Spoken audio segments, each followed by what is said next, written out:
Silence. That was all I heard. I was standing, stretching every nerve in my body, listening for something. I looked up at the black and borderless sky. I wasn't looking for interest, but more of looking for an answer. An answer not of why I was here, but how I got here.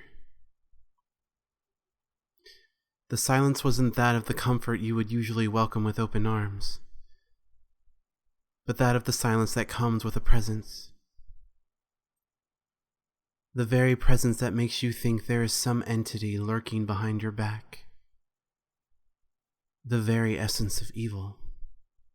The caw of a nearby crow breaks the silence-induced trance thought has put me in. I turned around to find a crow in front of the trees that whistled with help from the sudden breeze. Everyone says that crows are that of an evil presence.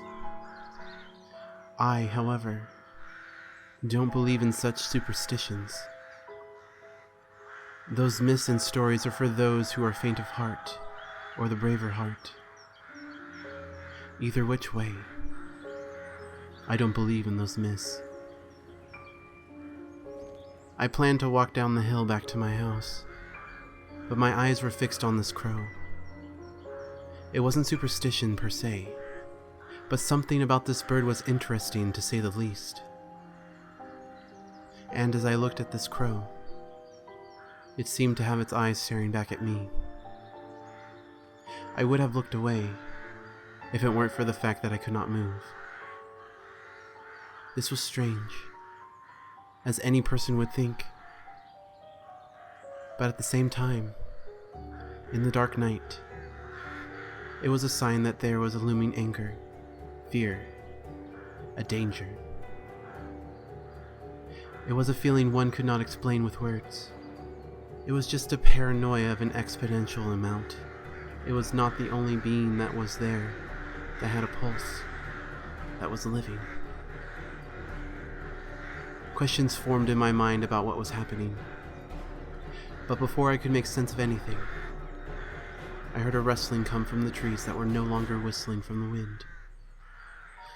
I took my attention away from the crow and tried to locate the source of the sound. There was nothing at first, but later there was something settling in through the trees.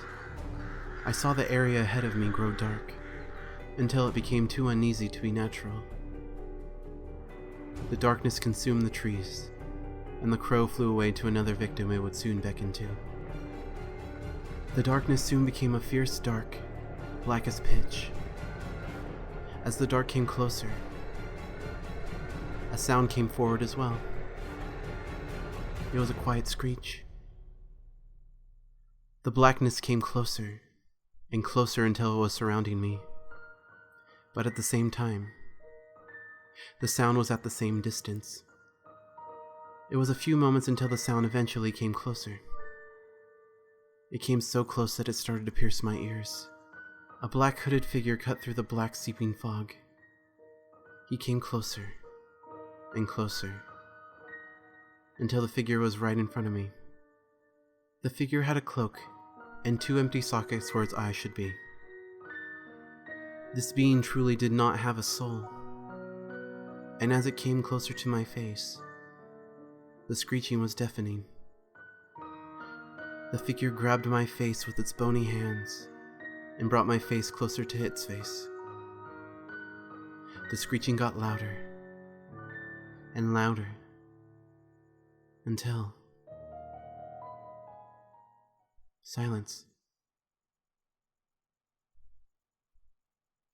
That was all I heard. I was standing, stretching every nerve in my body, listening for something.